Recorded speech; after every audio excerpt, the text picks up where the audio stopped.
I'm Brandon Clark. This is my co-host Swal Hall, and today we're meeting on uncommon grounds, and very uncommon grounds for this episode. It's sure to get spicy as this is another one of our debate episodes. You've probably seen a few in the past, though I do have to warn the structure is a bit different this time. Instead of doing the 3 rounds, one question, like if you've seen any of our other debates, like the God debate, I think we did one on, was it the Crusades and the Spanish Crusades, yep. Inquisition? This one we're going to do a bit different. So just to lay it out for you, me and Swal will each have an opening statement that'll be 10 minutes to kind of lay out our arguments. Then we'll have 3 minutes to rebuttal, where we'll kind of be, addressing what the other one said in our opening statements. Then we'll do a cross-examine. If you've seen kind of like our hot seat segment, it might be kind of akin to that, where one of us is asking questions of the other one. Then we'll do 15 minutes of our normal, typical debates that you see at the end of every episode, but centered on this topic, which I'll get to in a second, where it's straight back and forth. And then we'll do about 2 minutes to close. And then obviously we'll ask you guys what you guys think, and we'll end the episode like normal. So the prompt we're doing is, should we affirm transgender identity? Is that, I think, what we agreed on, right? Mm-hmm. Yeah. It pretty basic if you've seen our show in terms of things we disagree on. So we thought it would make for a good debate. In terms of order, I guess, for last thing that you guys might want to know, I'll open first. So then I'll also do my rebuttal first after Swal's opening, and then Swal will cross-examine me first, and he'll get to close last. Since I got the first word, he'll get the last word. So Swal, do you have anything you want to say or anything before we hop in? No, Happy New Year, and today's the last day of Christmas for us Catholics, so time to start taking down the trees and all that and moving into just a time of what we call ordinary time. So I'm excited for the new year, and yeah, welcome to 2026, people. When discussing if we should affirm transgenderism or their identity, I think it boils down to 2 questions that make the answer an easy yes. First, there should be a question of if they are the thing in which they claim, as if they are, obviously we should affirm true things. We affirm if women are women, so if trans women are women, it's an easy answer. The second is, sans the truth value of the claim, what utility does affirmation or the refusal to affirm serve society? I think this also can break down to a moral claim, where I'm happy to explain why I believe trans invalidation is objectively immoral. So these are the 3 points I'll touch on in my opening: the truth value, the utility of affirmation, and the immorality. Gender is a list of attributes, primarily social and cultural, that are typically associated with either of the two sexes. Gender is also a social construct in that it doesn't exist outside of human society, and even within human societies, it varies among them. It's a social category for biological realities that we've found utility in using to structure roles in society. A good analogy is a road in which it's deemed that only red cars can drive down. Now, red cars objectively exist, not in label, but in property. Red exists, cars exist, but in terms of the grouping of the road to only allow red cars is entirely subjective. So we can apply that analogy to gender. Let's say we have woman road. In Swal's world, only females are allowed on this road. Humans with XX chromosomes do objectively exist. Females do objectively exist, but the grouping of them on woman road is entirely arbitrary and subjective. Now, in further from that, if we let even one person with XY chromosomes on this road, then we see that females may be typical to fit in the group, but it's not necessary. And this isn't a problem with just gender either. It's a biological reality that any classification or biological grouping will be arbitrary at some point, with species, with sex, and definitely with something as broad as gender. I mean, for instance, sex breaks down into phenotype and genotype, and there's not one classification that will perfectly encompass both. We have humans with XY chromosomes that give birth. We have humans born XX with no ovaries, cervix, fallopian tubes, etc. Most of the debate hinges on the one conflating gender to biology and then not understanding biology past like grade school levels. Because we don't really even have a true sexual binary. We're sexually dysmorphic. Current biological consensus is that we're bimodal sexually. So rather than 0 and 10 being the only 2 options, most people cluster around 0 or 10, but you can fall on any number in between. It's akin to the fact that 99% of the atoms in the world are hydrogen or helium, but we don't call the periodic table a binary. So trying to form a binary social construct off something that is bimodal at best is a bit of a false premise to begin with, as everyone who doesn't fit in 0 and 10 will be hard to place. And this is where trans people's claim is validated. The clear problem is that when we came to understand gender as this sociological concept, we understood sex as binary, and a false premise will always lead to a false conclusion. If we're intertwining gender with sex, which it is intertwined, it would inherently mean that it too should be bimodal, not binary, and claims otherwise would be science denial, which I would consider full reduction to absurdity. And accepting this claim validates then that there are people who would not fit in the binary, thus be non-binary, which is a concession that it exists. And again, we should affirm true things. So with that either kind of reducing the argument to absurdity or conceding the validity of transgenderism, I kind of want to move to the utility of affirmation, as just kind of the sheer data and absolute consensus on this creates a burden of proof that is insurmountable with just feelings. Every single major medical, psychological, and scientific institution both see trans identity as valid, gender separate from sex, and affirmation as the correct response. Globally, we have the World Health Organization, the World Medical Association, we have the APA, who creates the DSM, the AMA, the American Pediatrics Association. Even if, when you look at biological associations where people say gender and sex are the same, they disagree with that point. The American Society for Cell Biology, American Association for Biological Anthropologists, there's legitimately a list of 30 major medical organizations, dozens of psychological, and a dozen biological as well that anyone can look up over on GLAAD. There's been 2,000 peer-reviewed studies done on the topic of gender-affirming care. So kind of like what Swa is bringing his opinion on the matter, stacked up against psychological consensus, biological consensus, broad medical consensus, neuroscientific consensus, sociological consensus. And I mean, this cannot and should not be understated. And I don't even mean this to say, look at all these people who agree with me, so it must be right, because it can't really be broken down to that. I mean to say, in various scientific and medical fields, these things have been studied. These studies have been peer-reviewed, replicated, and then cross-verified by other fields of scientific study. It is literally the best means we have in the world of coming to truths about the reality around us. And nobody contests this when scientific fields do it for evolution, for the age of the earth, etc. But when we have the exact same type of consensus for something that hurts our feelings, well, now they must be wrong. So just digging into like a handful of this data, right? A 2020 study in Nature found statistically significant decreases in self-injury, suicidal ideation, and suicide attempts associated with affirmation, as well as decreases in depression and anxiety. A 2021 study in SAGE, taking meta-analysis of 24 studies, found significant decreases in PTSD symptoms and depression, and higher self-esteem and happiness ratings. And then on the other side, a massive 2023 study in Nature of 23,000 found that invalidation, a lack of social acceptance, these things were strongly linked to higher suicidal attempts within the last year and psychological distress at large. It's also important to note that in each one of these studies, they control for things like poverty, sickness, etc., which indicates a higher confidence interval of these being a result of society refusing to affirm their identity. Now, across the board, we find that higher rates of suicidality, depression, anxiety, etc., in the trans community are directly linked to outside social factors like invalidation. The data is both clear on that invalidating someone's identity leads to psychological harm, and that affirmation of a transgender's individual's expression leads to significantly better outcomes in quality of life and mental health. These are the most credible scientific journals we have: Nature, Springer, Sage, the most credible scientific institutions we have, the AMA, APA, etc., coming to a conclusion about reality. Again, the best means we have to come to provisional truths. So with that, we've kind of proven how gender does not exist as a binary and is not the same as sex, which validates transgender identity existing. We've proven the overwhelming scientific and medical consensus that affirmation leads to better outcomes. So then let's discuss why I believe rejecting to affirm transgender's individuals' expression is objectively immoral.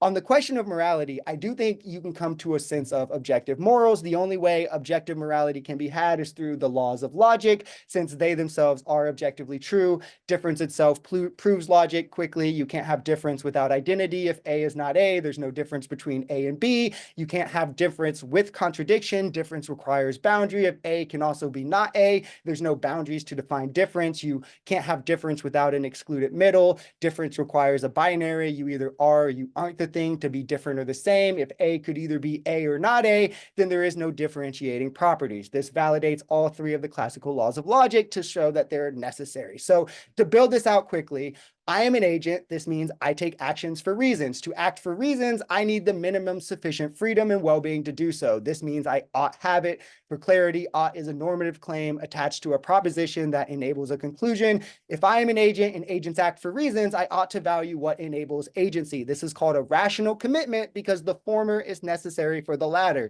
If someone ought to have something, then others ought not interfere with it. This means you have a right to it. And if being an agent alone is enough for me to have that right, then it is agency itself which validates that right, meaning anyone with agency ought to have freedom and well-being, which we all have agency. It would take agency to deny you have agency, which would be a practical contradiction. Contradictions can't exist. So then if we all have the right to freedom and well-being, and invalidating trans identity is objectively demonstrated to harm a person's well-being, mentally, emotionally, socially, and more, then clearly it is an immoral act. And this is objectively true, as denial would lead to a logical contradiction, which cannot exist, which means your worldview would be untrue. So to summarize my position quickly, transgenderism is validated by the fact that sex itself is not binary and gender is not strictly biological, but in the means that it is intertwined with sex, it would be a false premise, thus a false conclusion, to make a binary social construct out of a bimodal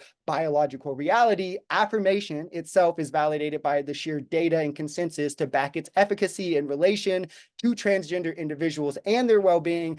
And we demonstrated how the contrary, invalidating or refusing to affirm trans people, is therefore objectively immoral. So on the prompt of should we affirm trans people? Yes, because trans women are women, trans men are men. We affirm that women and men are women and men. So we should affirm that trans women and men are women and men. Yes, because affirmation is proven to be beneficial. And yes, because denial would be immoral.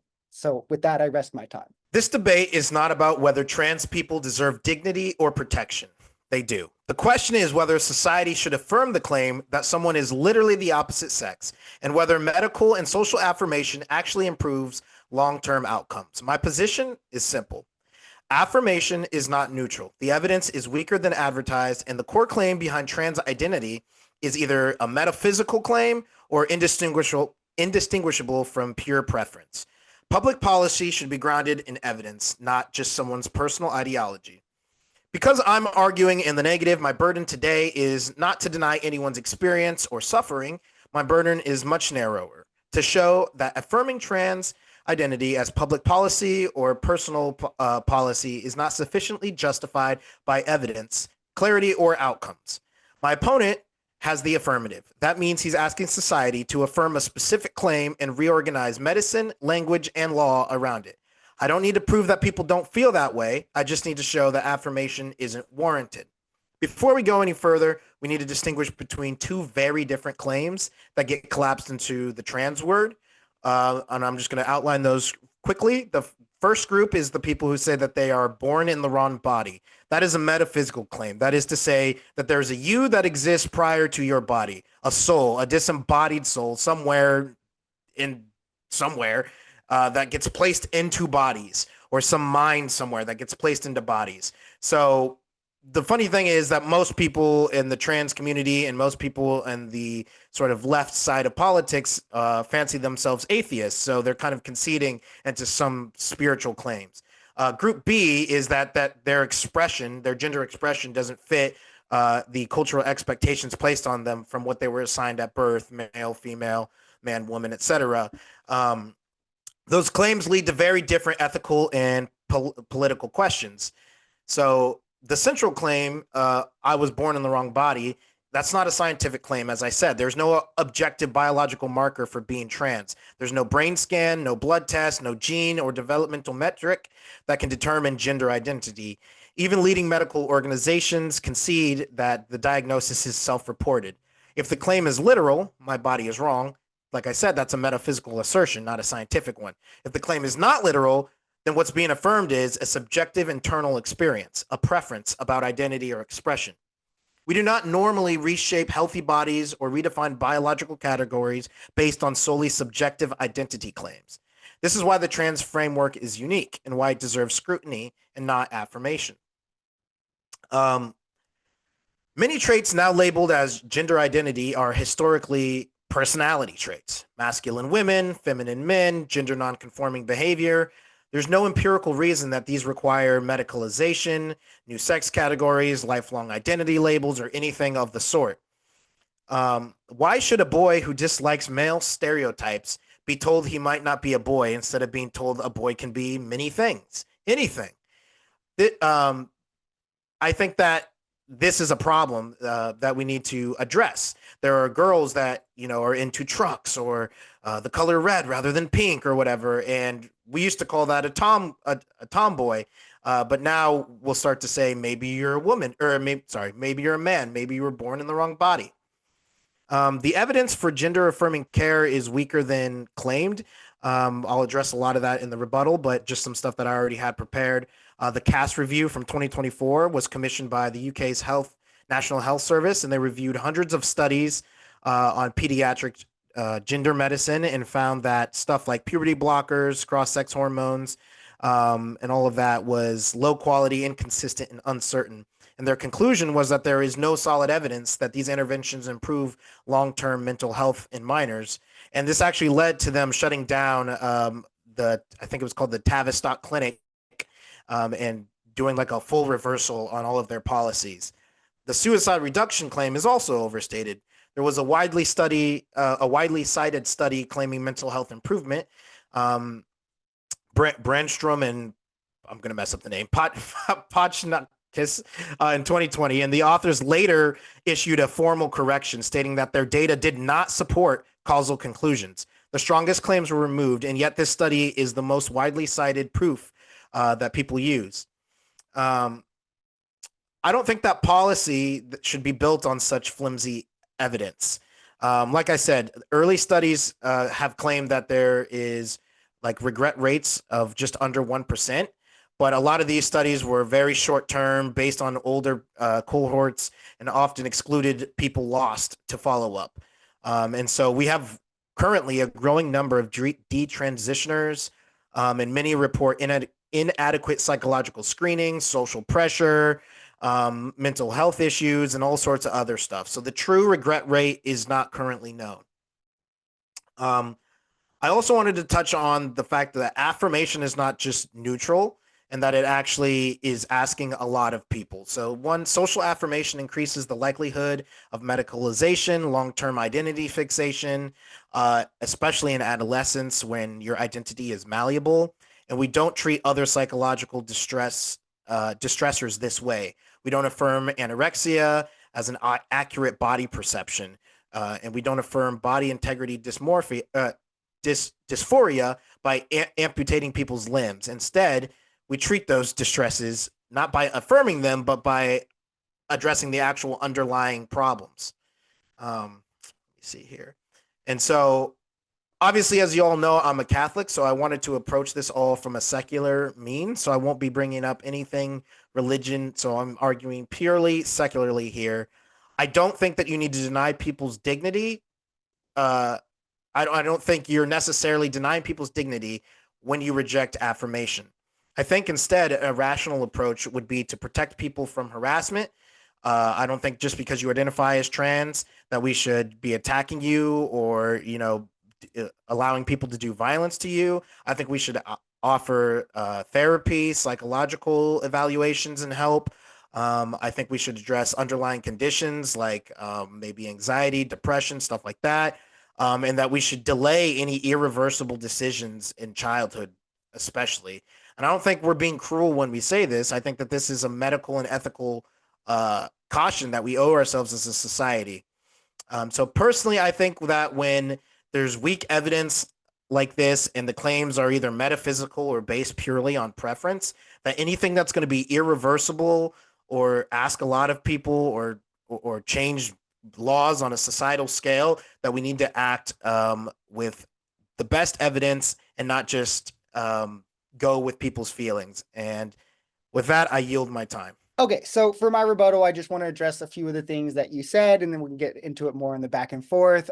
You said something about sex and saying that people are the other sex than they are. gender and sex are different. We're not talking about sex. We're talking about gender. A false premise is always going to lead you to a false conclusion. Conflating the two is always going to lead you to the wrong conclusion. You said it's metaphysical. It's not metaphysical. It's neurosocial. Identity is a pretty studied phenomenon. Trans itself isn't an identity. Trans is a label we place on someone whose gender identity doesn't line up with their sex, unless you're saying gender is metaphysical. That's a nonsensical claim. Not reorganize medical labels. You said something about reorganizing medical, this and that. It's already established. Again, medical consensus is established on this. Gender and sex are different. Affirmation is the treatment that leads to the best outcomes. You said something about biological identity is trans or your, I don't even know. You conflated trans to an identity. Again, trans is a label we place on people whose gender identity doesn't line up with their sex. Internal experience, you said something about we shouldn't validate people's subjective internal experience. Being a Christian is a subjective internal experience. Being a Republican is a subjective internal experience. We write laws around these things. You can't discriminate against people on the basis of their religion. This is also a social construct. This also hinges entirely on self-identification. To say that we shouldn't do it for trans people is to say we also shouldn't do it for religious people, but we already do. You pointed to like a thing of 100 studies by one organization. Outliers don't overtake consensus. There's scientists who think the earth is flat, who think evolution is wrong. That doesn't matter. There's 2,000 studies, right, done on this, over 2,000 studies. 100 is 5% of the data, right? We have studies from Nature, from Springer, from Sage. These are peer-reviewed. These are replicated. They are relevant sample sizes, 23,000. There's one with hundreds. There's 24 studies that includes thousands of people. This is relevant to the trans population. Regret is linked heavily to outside social factors, things like invalidation. And we do know a lot about in terms of the regret rate, which is pretty low. And most people who even do end up regretting don't go back to their sex assigned at birth. They identify as non-binary. You said then we should treat things, not affirm it. Affirmation is the treatment shown. Even if you want to say this is a problem, it's a this and that, which again is against the consensus. The APA, who writes the DSM-5, which diagnoses mental illnesses, says that not all trans people have gender dysphoria. So no, it's not like a mental illness we should treat. But even if you want to say it is, affirmation is again shown to be the treatment. And then you said something about not rejecting dignity. It's not rejecting a person's dignity to reject their identity.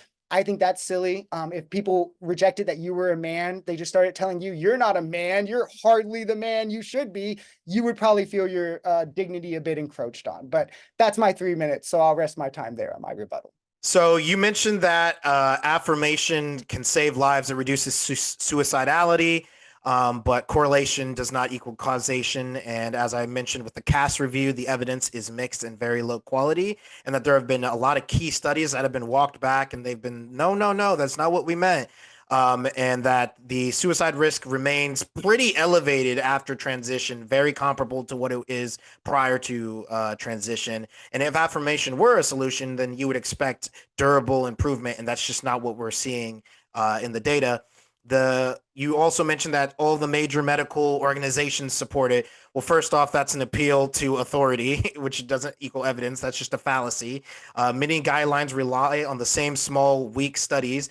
The European health systems, as I mentioned, are reversing course: UK, Sweden, Finland.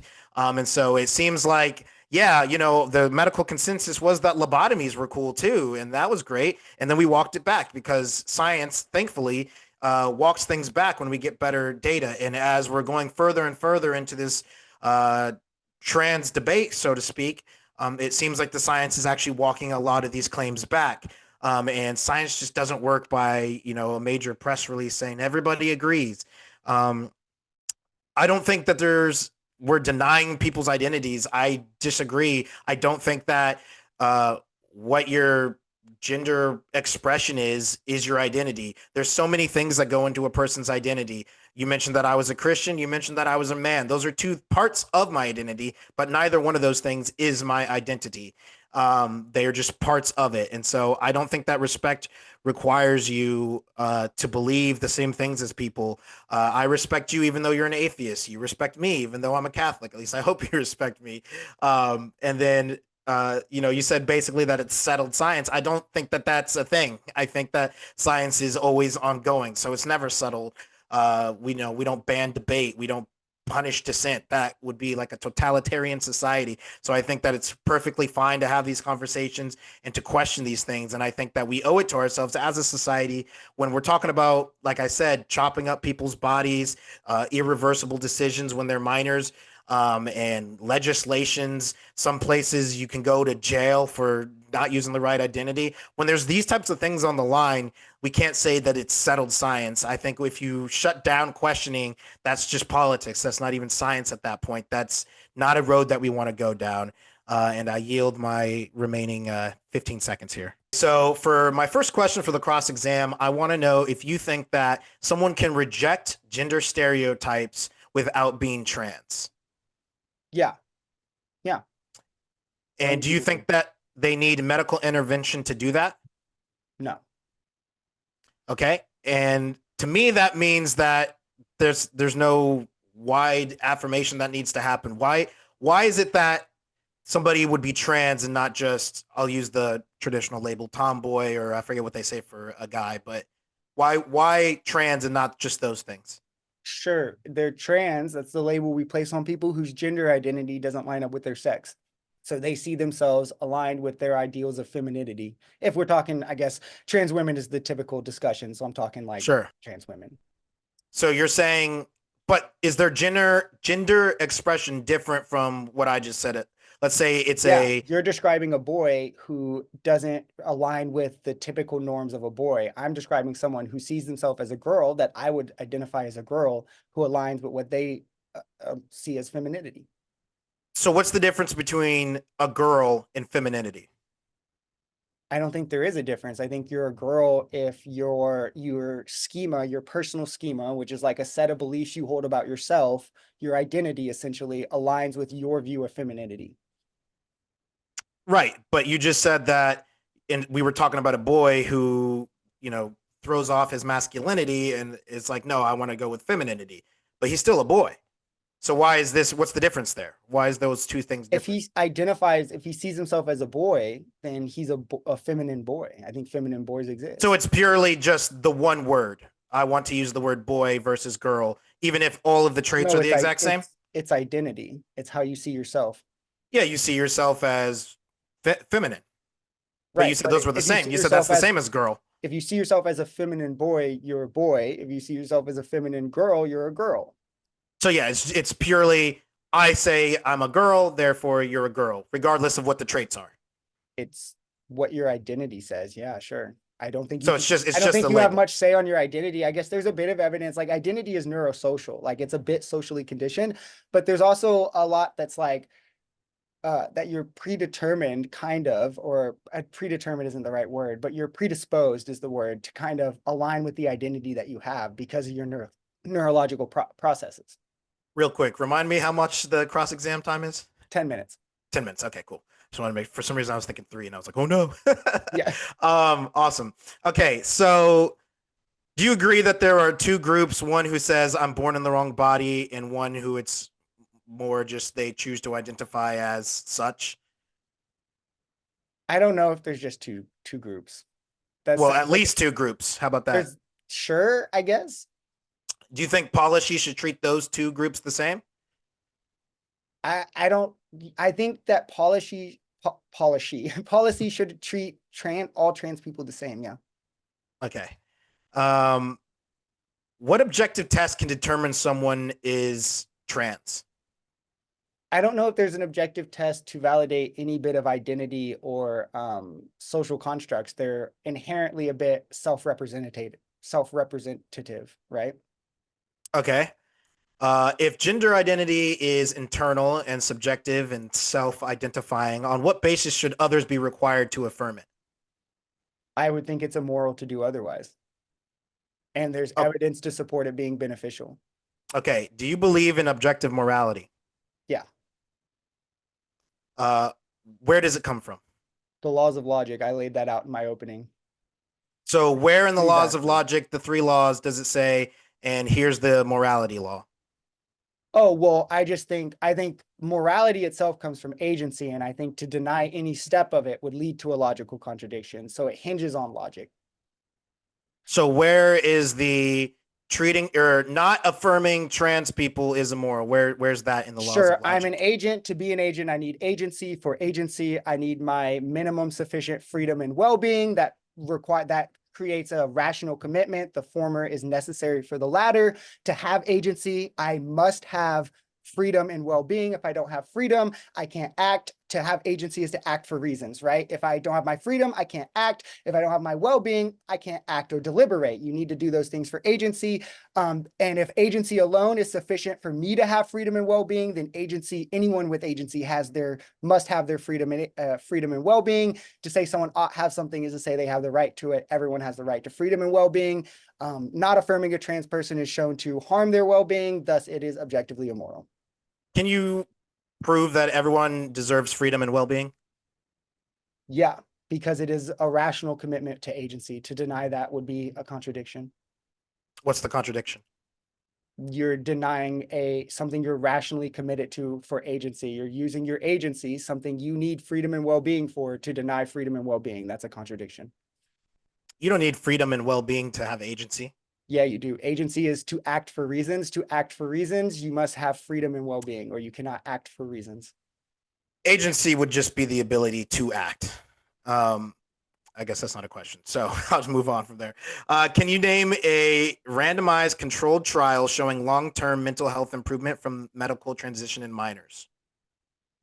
Well, there's tons of studies on this, but to be clear, randomized control is a bit immoral for things like this because you're withholding treatment that is proven to be beneficial from people and stuff like that. So you don't do.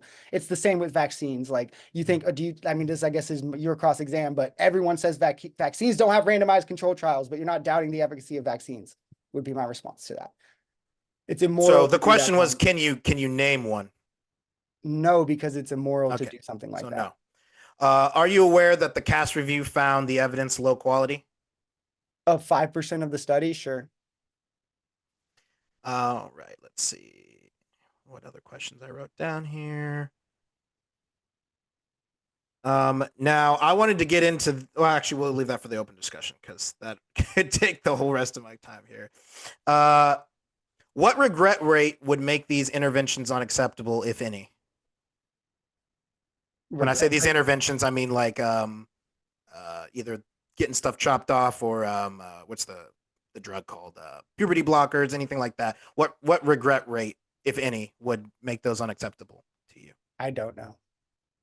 What about, do you think 75% regret rate? Regret rate? Sure. I don't know. Okay. Um, and then why is affirmation required here but not for other body-based identity problems, Like such what? as such as anorexia? Well, affirmation isn't a treatment for anorexia. So if what do you mean a treatment for anorexia? Why does it need to be treated if it's just a personal? They think that they're big, I'm just you know. using, I guess I'm using treatment in the sense of like beneficial. There's not benefit shown or non-benefit. But I would say also like, I don't know if like being anorexic is necessarily a part of your identity. I don't think the person sees themselves as anorexic. I don't understand anorexia enough, but I think most Sure. anorexic people aren't like, I'm anorexic. They just are kind of really skinny. Okay, let me see if I had any other questions written down here on my notes from what you actually said.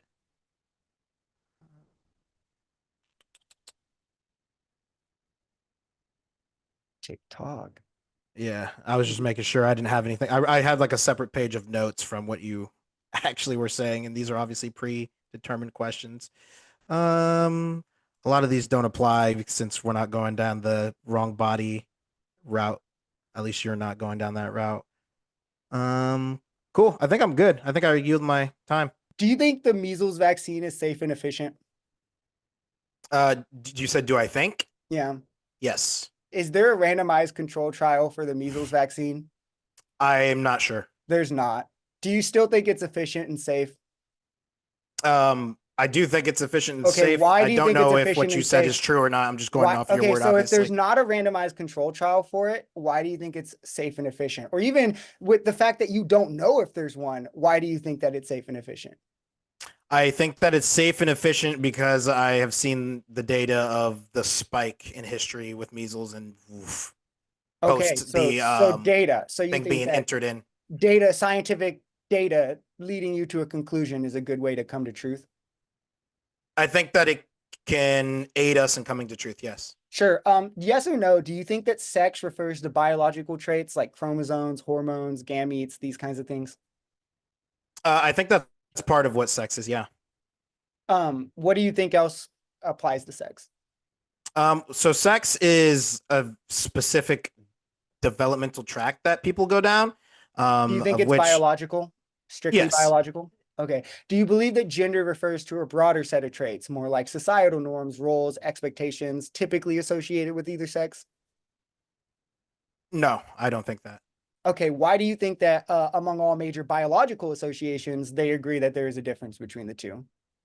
Um, well, there is a difference between. I just disagree on the label. The thing that you said is a thing that exists. I just don't think the label is gender. Sure. So what do you think gender is? And why do you disagree with like the Stanford definition, Cambridge definition, Merriam definition, all biological associations on the definition of gender? So I think that gender and sex are synonyms, and I disagree because everybody else did until about 50 years ago. Now, Right. language is, Right. So it hold moves. on, wait, So stop. So we should use science from 50 years ago rather than science from today? no, this is a language Okay, so question. we'll move on. So then, do you think that societal roles are objective or subjective? Uh, that's a bit vague, but subjective, I guess. Yeah, because they're not identical in any two societies, right? Like Saudi Yeah. Arabia and I Nordic mean, countries. So then, if societal roles aren't objective, right, and societal roles aren't biological, wouldn't you say then that gender has to not be biological or at least objective because parts of that go into gender are not objective or biological? again, gender to me is the same as sex. If we're talking about personality, yeah, personality is subjective. Sure. Do you think that biological sex is binary to say that you can either be 0 or 10, or do you believe that it's bimodal where most will be 0 or 10, but you can fall anywhere in between? I think it's binary. You either have Wolfian ducks or Malarian ducks. Only two options that exist. Sure. So that's how the two sides are defined. Yeah, there's a male tract and a female tract that you can go down, and everybody's on one or the other. Sure. Well, you realize there's people born with both, right? You can be born with No, two you or can only both. go down one of the tracks. That's not true. It's 100% true. It's absolutely not true. What, okay, wait, what data or anything do you have to back that up? Because I have tons of study on sex being Yeah. bimodal, and that's absolutely not true.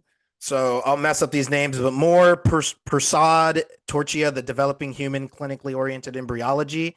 The early embryo has indifferent gonads of both mesenophoric, which is Wolfian, and paramesophrenic, which is Malarian ducts. And those are the only two pathways that exist.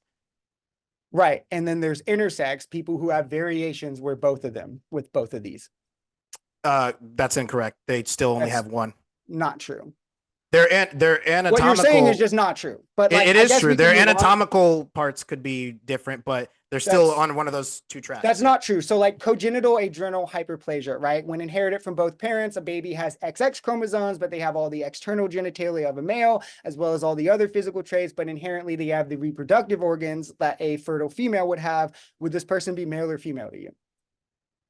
So intersex, everyone goes down. Would one this or person be male or female to you? I asked you a specific question. This is my cross. Restate it. Sure. So congenital adrenal hyperplasia. This is a real condition. When Sure. you inherit this from both of your parents, you're born XX chromosomes, but you have the external genitalia of a male as well as other masculine physical traits. Internally, you have the reproductive organs that a fertile family have, but you're born also without fallopian, or a fertile female has, sorry, not family, but you're also born without fallopian tubes. Is this a man or a woman to you, a male or a female?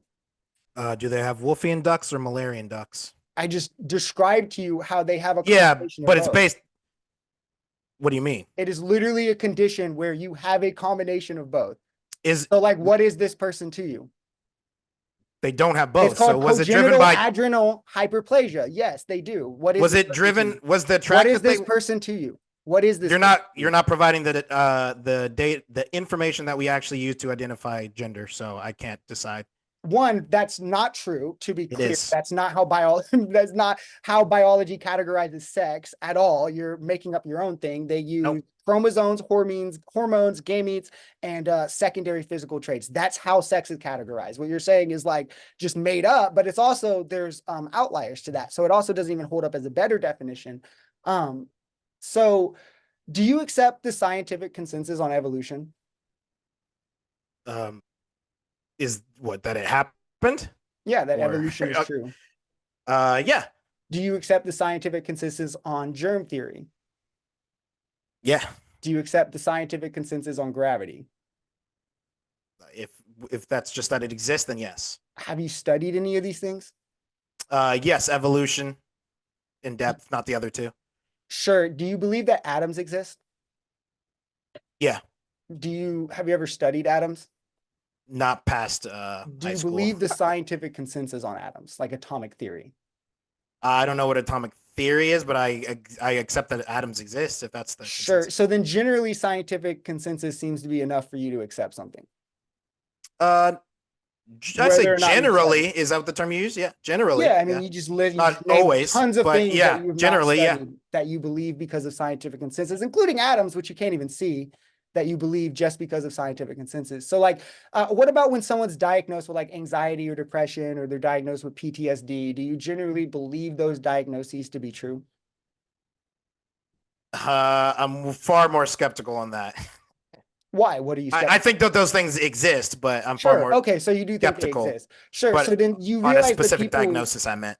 you realize the people who study that, who go into the criteria for what anxiety, depression, PTSD are, you understand that's the APA, right? Hmm.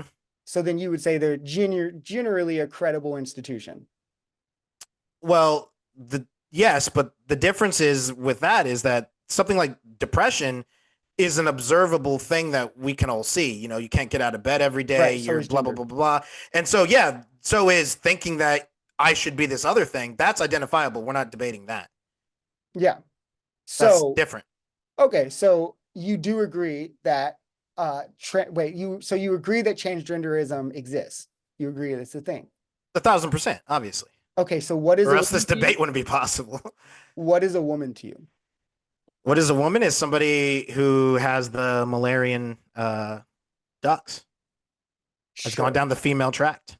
Sure. So then why do you trust scientific consensus on all of these things, but then you feel like, oh, well, I have to break and have my own definition, my own criteria for this one thing, despite, again, over 2,000 studies, medical, biological, neuroscientific consensus on it? Well, I don't. I accept the scientific consensus here about the track. So again, this is the difference between gender This and is not, I sex. just gave you an example and you just said it. No, you It didn't doesn't give me the exist. information that I needed. I But gave it's you the okay. We'll bring information. it up during I the literally open. told you they had both. I gave you the information. It's you can't have both. Here, what are the tubes? What are the two tubes? I'll just pull up the exact study real quick. What are they real quick? The Wolfian? Wolfian ducks Mhm.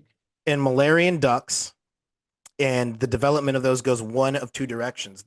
One is driven, the male is driven by testes, testosterone, and anti-Malarian hormone, and the female tract develops by default when those things are gone. So it's one or the other. If you have them, if you have those things, man. And there's no third reproductive system. That's not possible. Sure. Again, persistent Malarian duct syndrome. I just looked this up just to be sure too. Persistent Malarian duct syndrome is somebody where they have both the Wolfian and the Malarian derivatives. Yeah. So, like I Um, said, if you so have this is a the case of ovo-testicular difference of sexual development, another one where they have both. There are rare cases where people have neither. The gonads fail to differentiate properly. Gonadal dysgenesis is what they call this. So again, there's plenty of outliers. but the first thing that you said, so it comes down to just arbitrary things in which when you try to categorize anything, nothing's going to fit. well, like I said, There's 10 minutes, so we can go to open from there. As far as I understand it, everyone goes down one sexual development pathways, and what intersex is that there's variations, interruptions, and impairments of that pathway, but it's still just the one pathway. So it can be extremely hard to identify. But like I said, just read off multiple cases where people have right, both, but or they have neither. So again, the best you could put there is typical, which typical is fine, but it's fatal to your argument because I would just say that's fine. I agree with you on typical. I think most women are females. Typically, women are females, but trans women fit into that category that isn't typical, just as So, multiple others. like I said, the female tract is simply the absence of those things. So if Right. there's no absence, male by default. Right. I'm just saying I So, looked this up so and it those are seems to just, be a study thing, and there but seems to be cases that don't fit into what you're saying. There seems to be plenty. It seems to be not but even if like, you reread it, it did fit into what I said because I said if it's no, present at all in any no. way, I just read off something where they have both the both what? Ehlers-Danlos duct syndromes, where they You have, can't have both because the one is the absence, complete absence. So if there's both, then they're automatically the other thing. That's what I'm saying. It's logic. It's the A, not A thing that you described. That you can only not have it, or you have to no. have some.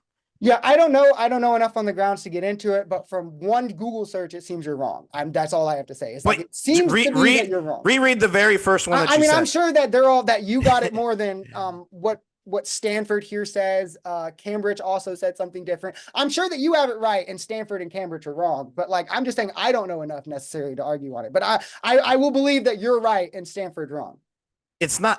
I think you're just misunderstanding it. That's No, why I said if you I should believe reread I it. believe you.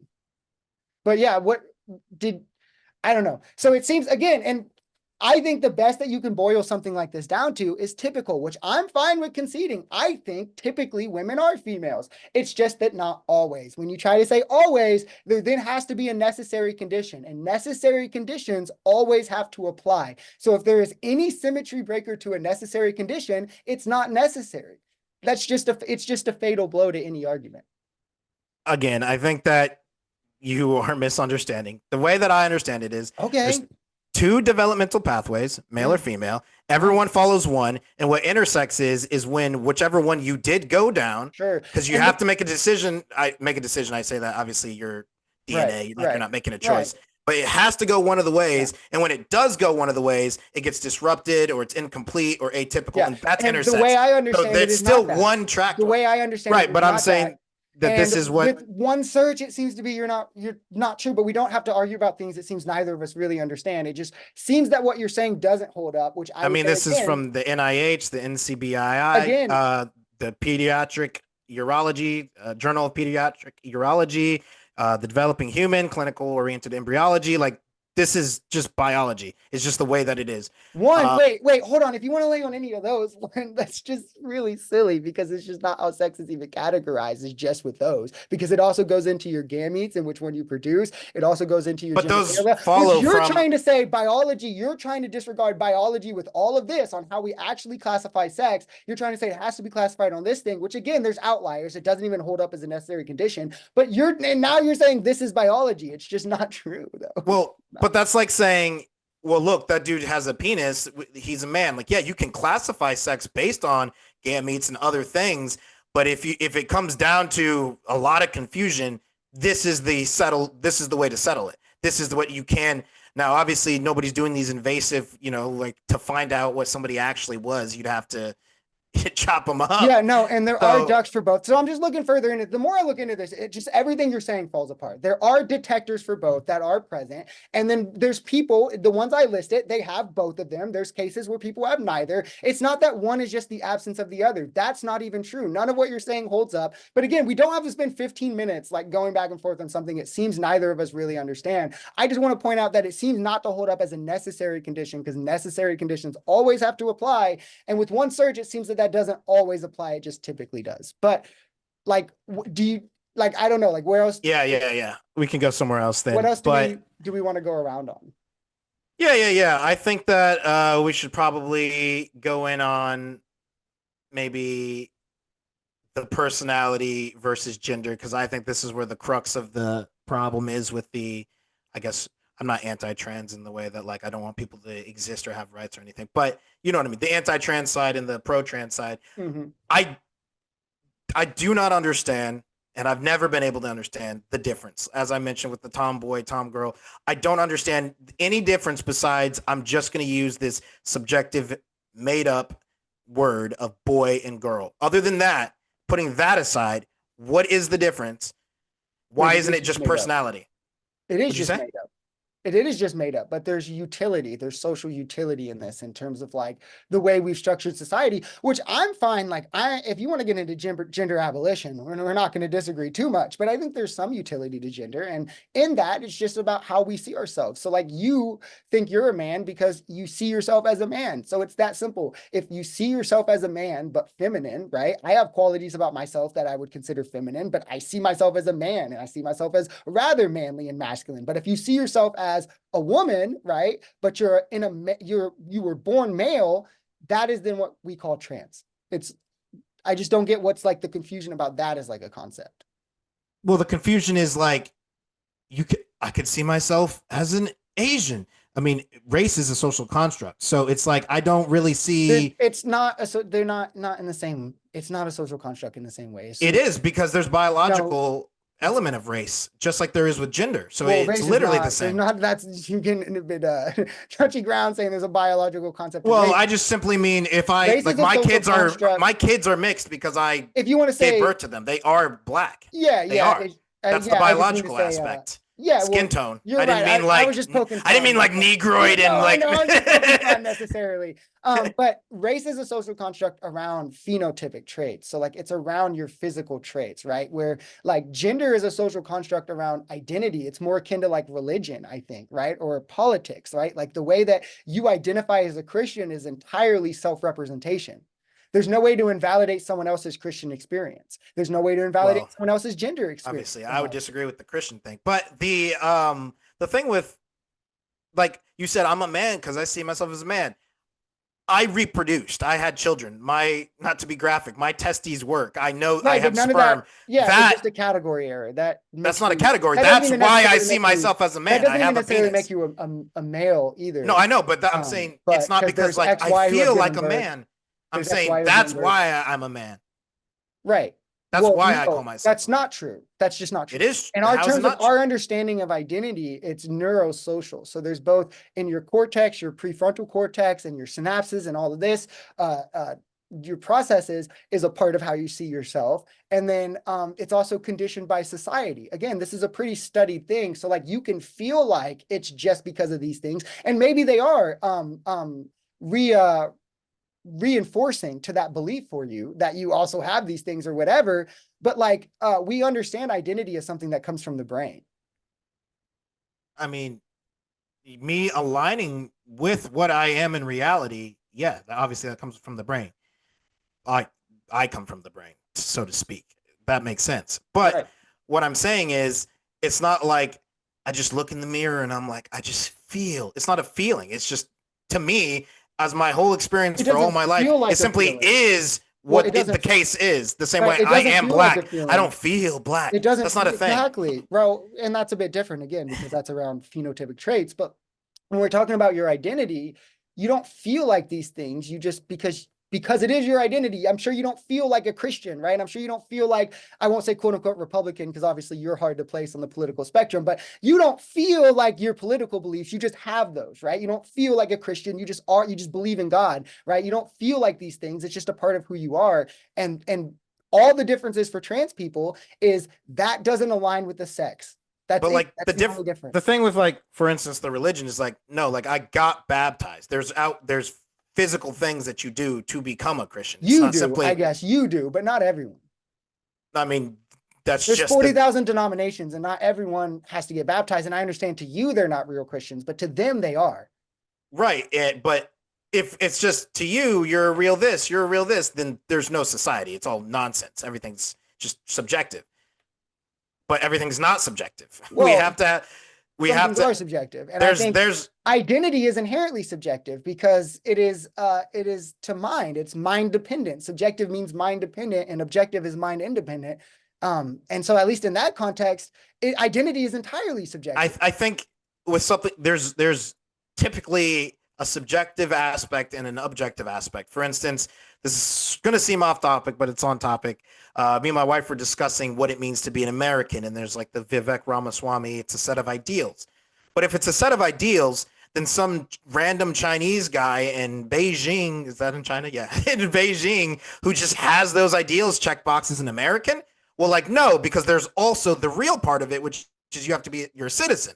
So there's actually two parts to being American: the subjective list of made up stuff, but then there's like a real valid, like, I got Well, my that's citizenship. conflating. That's And just that's the same conflating way two it is with things. being a Christian. Well, That's the same way it is with being black. You I can't just disagree. feel And black. I disagree. You have to. I disagree. And the symmetry breaker is you're conflating American as an identity, which is a set of ideals. It is something you feel as, to like American as like a status, right? And those are two different things, right? But they are combined. To have the status, you do have to be here, right? You do have to be legal, whatever, whatever. But like, there's also is like a identity of what it means to be an American, Yes. which is like also a less obviously nuanced topic or whatever. But that's entirely identity, and those are two different things. And the symmetry breaker there is you're conflating them as one. And like with gender, there's not really. And because I think there's utility for either in different places. Like medically, I think we should always lean on sex, right? I think in some sports we probably should lean on sex, but I do think there's a lot of utilities for gender as well. That's why I don't lean towards full gender abolitionism, but like,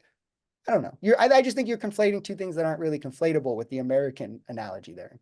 But I would argue, to say that Chinese guy is an American is one of the dumbest things somebody could ever say. That's just not true. He just is an American. He could be in like identity. If we're saying like an American is someone who loves shooting guns and but this and that, and he believes all of that, in identity he's an American, just not in status, right? And I think that's the difference. Yeah, but what I'm saying is the identity part.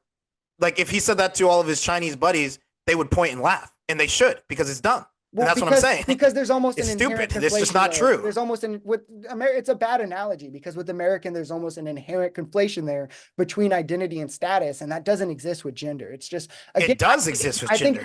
It doesn't. I think it's more comparable to religion or politics, right? Is the two that I think, because those are entirely reliant on self. Okay. If it relates to religion, then I can say trans dumb the same way that I think that Islam is stupid. And I don't have to affirm it. And I'm not going to affirm Islam and the God of Islam. I don't think you have to do anything. And do that. And I don't think that there's anything immoral about saying. I don't think you have to do anything. I think, one, it's objectively immoral, right? And I think. Well, that objective immoral would mean should. What?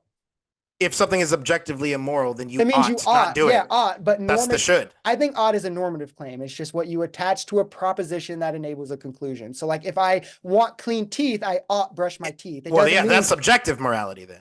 If you want, if you want, as soon as you said about brushing your teeth necessarily, well, it depends on what you're applying it to. But like, I'm just giving you an example. I'm just trying to explain ought to you, right? Ought itself is a normative claim. You can build out objective morality from agency, which is something we all share, again, in the laws of logic. That doesn't apply here. I'm just talking about ought. Ought is just a claim that's the proposition. You can say someone ought brush their teeth, but you only ought brush your teeth if you want clean teeth. If you want dirty teeth, you really shouldn't ought brush your teeth. You only ought not kill someone if like you want a society that doesn't kill people or whatever. If you want a society people, then you ought kill people. So ought is just a normative claim that enables the conclusion. So when I say like you ought do it, it just means like you should, because it's beneficial. It enables the benefit that I'm pointing out from the data here, not in some like sense of like you're forced. I do think it's immoral. Sure, I think in terms of a moral sense, maybe you ought, but as a agent, you have agency to do what you want.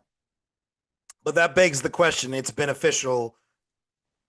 Says who to what? Well, I think it's demonstrated through 2,000 peer-reviewed studies. There's medical consensus, psychological consensus. I just meant in general that statement, various fields of not science, with the trans thing, but just and data. You made the claim you ought brush your teeth because it's beneficial.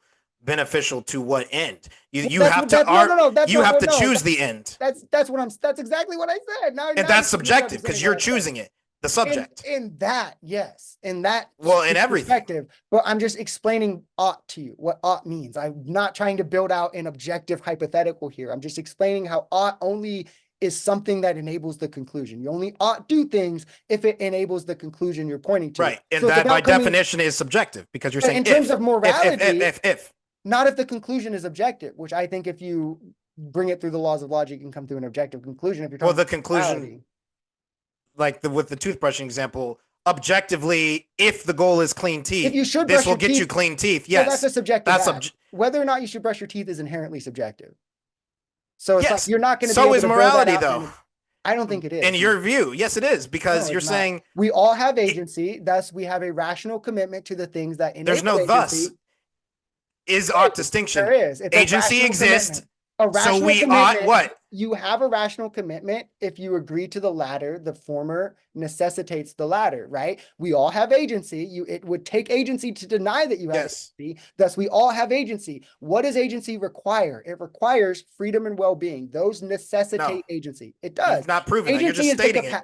it's the capacity to act for reasons. To be able to It's act, the you must capacity have to freedom. act To be able to deliberate, you must have your for well-being. reasons, sure, but you don't need Yes. well-being. Yes, you do. You need No, well-being you to don't. deliberate, and you need freedom to act. Those are two You inherent no. qualities to agency. Yeah. How do You're you asserting deliberate this. without your well-being? How do you deliberate with no well-being? That is equatable to death. That's a contradiction. You can't deliberate if you're dead. Explain that to me. Being, you Explain need how someone being, with not explain how well-being. someone with no You're well-being. conflating. You're conflating. Being is No, not well-being. no, no. Well-being is your health. You need your health. And the minimum sufficient No. state, you need your health. Yes. Well-being. Well, first off, well-being is not your health. That's Yes, part it of is. it. Yes, It's it part is. of it. Your well-being is your health. That's how I'm using the word. Your well-being is your health. Well, you can use And words that's however you what it want. means I'm also. saying That's also just what it mustard means my microphone. But what I'm Right, but saying, well-being does mean health, to be clear. we're- That's not even, I don't know what the point there is. Well-being literally means I mean, that's if you look up the dictionary, it's just not going to say that. yeah, look it up real quick. It's not going to say health. It Right. might mention health. Oh, the state of being healthy. Sorry, my bad. It's the state of being healthy, not your health. I was off a little bit. It's the state of being healthy, not your health. My bad. I But was wrong. fair enough. I'll concede on that point. Although I would assume that there's other definitions on there. Right, but the one that I gave you was sure. one. I said I concede. I'll concede that. I'm not You're going over, but I mean, we can go to 20 if you want. There's 3 let's more go to minutes. 20 because I need to respond I was to. gonna say, yeah, we're in the mix, so I don't want to cut you off. Like the is ought distinction has not been solved. This is a philosophical problem. Something is the way that it is. There's no way to get from that to you ought do this. And this is why coming from an is to you are. You're saying agency is, therefore, but you can't do that. Right. That hasn't been solved. We have agency, right? Thus, we have Yes. a rational commitment to the things that enable agency, right? So that means that we ought value those things. If we ought value those things, that means that we ought value those things if what? What? If what? If we have You said agency. ought. If we have agency, do you agree that I have agency? I can like if we have agency, we ought. But says who? You're just asserting. We have agency. If you have agency, you have a rational commitment to the things that enable agency. A rational commitment is when the prior necessitates the latter, right? To have agency, you must have freedom and well-being. So if you agree that we have agency, we then have a rational commitment to freedom and well-being. That is to say, we ought have it. If I ought have it because of agency, that means anyone with agency ought have it. If you ought have something, that means others ought not interfere with it. That means you have a right to it. That means why ought they not interfere with it though? You keep making assertions. This is what because you ought have it. You ought have what? Agency, or you. I ought have agency, but why do I care if you do? No, you have agency, right? I have agency, yes. So you ought value the things that enable agency. That's a rational. But for myself. Right. But if agency alone is enough for you to have those things, then anyone with agency ought have those things. To deny that would be a logical contradiction because agency itself, because we just agreed that agency itself. No, because I'm still allowing it for myself though. Agency itself creates a rational commitment to freedom and well-being. In myself. Right. My own freedom and my own well-being. Yeah. So if you not yours. Have something, it is equatable to saying others ought not interfere with it. Otherwise, you ought not have it. If others can interfere, you ought not have it then. If you ought have it, others ought not interfere. That is necessitated. You're not bridging the gap between why I should care about your premise? If you ought have something, others ought not interfere with it. No. No, then how can you say you ought have anything? I don't think you can. That's what I'm saying. That is what I think implies. That just to be clear. Yeah, I know. That's what ought logic philosophers have been arguing. There's the is ought distinction. Something is, they do not know how. Philosophers, right. Plato, it's a logical contradiction. To get from it's a logical contradiction. There's only if ought. There's no is ought. Something, it's to say someone ought not interfere, because if they ought interfere, you ought not have it. That is a contradiction to say otherwise. It is to say you ought have something that someone else ought interfere with. So I don't even know what it ought have something. That doesn't even make sense to me. you ought have something. Right. You ought value or well-being and freedom because it enables your agency. And if you ought have it, others ought not interfere with it, which means anyone with agency ought have those things. But you need to explain clearly. You should care that Brandon has freedom and agency because I have agency. And to deny that. Why do I care about that? Your agency, not mine, yours. Right. Because to deny that agency itself necessitates freedom and well-being. No, I'm not denying your agency. To deny that your agency. I'm denying that your agency matters. That's a different thing. Sure. Well, then that's a positive claim. You're making the positive claim that somehow you as an agent have rights that not all agents have that you can't justify. Justify that claim. I'm saying you're making the positive claim there. Somehow there's some symmetry breaker there because I'm poking holes. By the premise is that agency itself necessitates freedom and well-being. You're saying there's some special reason it applies to you but not others. Justify that if that's your positive claim. I'm not saying that it doesn't apply to others. I think everybody. It breaks down to a very clear logical contradiction. If you ought have it and agency is what necessitates it, then agency is what gives you freedom and well-being. Anyone with agency has a right to freedom and well-being. To interfere with that would be immoral. To reject that at any point necessitates a logical contradiction. I don't think we got to end it because we're getting at way past what we said, but yeah, I don't think you've defined morality. I don't think you've said why I should care about yours. I don't think I think that you've said is I literally my understanding of what you've said is I'm Shwa. I can make choices. To be able to make choices, I have to have the freedom to make choices, and I have to be alive to make those choices. Right. Okay, so we can go. That's all you've said. That's all you said.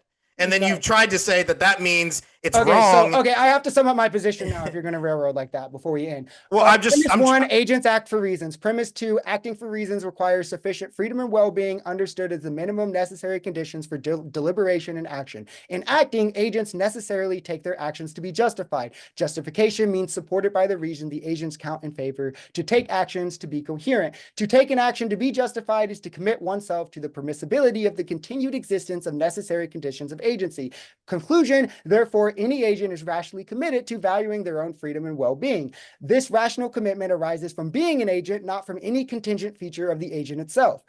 If any reason applies to an agent precisely by virtue of being an agent, then it applies to any agent in the same relevant respect because it is agency that necessitates those. Conclusion 2, therefore, the value of freedom and well-being is agent neutral and exists wherever agency exists. If there are agent neutral reasons to value freedom and well-being of agents, then agents have the reason to preserve those conditions in others. Ought claims correspond to agent neutral reasons. Therefore, all agents ought have the value and freedom well-being of agents. That is the premise. I agree with the majority of it, except for I still don't think you have bridged the gap, and obviously you think you have from why it goes outside myself. So we'll have because that just says that every individual cares about their own well-being, and that's true. It's agent neutral because it's agent neutral. What do you mean it's agent neutral? There's no contingent feature of the agent himself that necessitates this rational commitment. That means it's agent neutral. There's nothing about the agent himself that necessitates which conclusion? The rational commitment to freedom and well-being. I thought your argument was that agency was the thing. Right. That's not contingent to the agent because all agents have it. To the specific agent. All agents have agency, right? Yes. So that's not a contingent feature of the agent, right? Agency? Agency is not contingent on a singular agent, is it? Each individual instance of agency is contingent on each individual agent. Okay, that's just not okay. Yeah. If I don't exist, I don't have agency. Does agency that same still agency exist? If you don't exist, does agency still exist? But not the same agency. Does agency still exist? If you don't exist as agency, your if you agency don't exist as agency still exists. Your agency, yeah. Okay, so agency still there's not this amorphous so agency agency. Right, but agency still exists if you don't, right? So it's not contingent on you. Agency doesn't only exist. My agency is contingent on me. Agency itself. Your agency isn't. There is no agency itself. Where's agency itself? Go find it. Go find it in the universe. Sure. Go find it under a rock somewhere. What differentiates your agency from anyone else's? Me. My agency. It's my agency. My brain chemistry. It's not the same agency. Okay, you just because somebody the capacity to act for reasons. Yeah, and the reason it's not the same is you've got people with Down syndrome, brainstem, and they have different levels of agency. Nothing to do with the definition. Yeah, so my consciousness is not the same as yours. We're not a hive mind. The ability to act for reasons. Sometimes I don't know. They It, do. it, de- To be it clear, they depends do. on, They do. it could potentially depend on how severe the Down syndrome is. That's I true. don't know. That's not true. I'm, But to be we are fair, like 10 minutes over. I yeah, don't to know be how long. fair, to clarify, just before we end, I don't know. I don't know much about Down As syndrome someone who besides the people works I'm in the interacted community, with, right? but As I was someone just who using it works in the as community, but you said for reasons. I don't know if you mean rational or irrational ra- reasons. Like for reasons as in just a reason, sure. yeah, A it's just reason that is reasonable, that's a considerations that different. count in favor of an action. Any consideration that counts in favor of an action. Seeing something and being like, oh, that could be a reason because it triggers in your brain the Sure, dopamine release sure. that you think it's cool. So it's that Yeah, simple. But fine, I can fair. do Let's go I'll do into a close real closings. quick because we're pretty over, and then you can close and then we'll hop off. Yeah, so I think I've demonstrated pretty well why, yes, we should affirm trans people. We affirm that women are women. I've shown how trans women are women. We affirm that men are men. I've shown how trans men are men. Thus, we should affirm them because they are the thing they say they are. We should affirm true things, especially in the case of gender. I've shown how affirmation is statistically beneficial. There is medical consensus on this. There's biological consensus on this. There's neurological consensus on this. There's been 2,000 peer-reviewed studies done on this, studies with replication, studies, like I said, with peer review, with sizable sample sizes, with qualitative times like 2 to 5 years, 10 years. There's a Nature study in 2023 that was 5+ years, 5 to 10 year was the follow-up on affirmation, 23,000. Again, in Nature, that's one of the most credible scientific institutions we have. And then also I proved how it is objectively immoral. We have morals because we have agency that gives us a rational commitment to freedom and well-being. If we have agent neutral reasons to value those things, that means anyone with agency has reasons to value those things. That means that we have a right to it, right? I mean, I broke it down longer in a syllogism. Me and Swall will probably have to run that one back in a longer debate or an end of the episode debate or something, but I don't have much else to say. I think I laid out my case pretty sufficiently in my time. So with that, I'll rest my closing and leave it to Swa to take you away. First, I'd like to thank Brandon for the debate. Got a little spicy.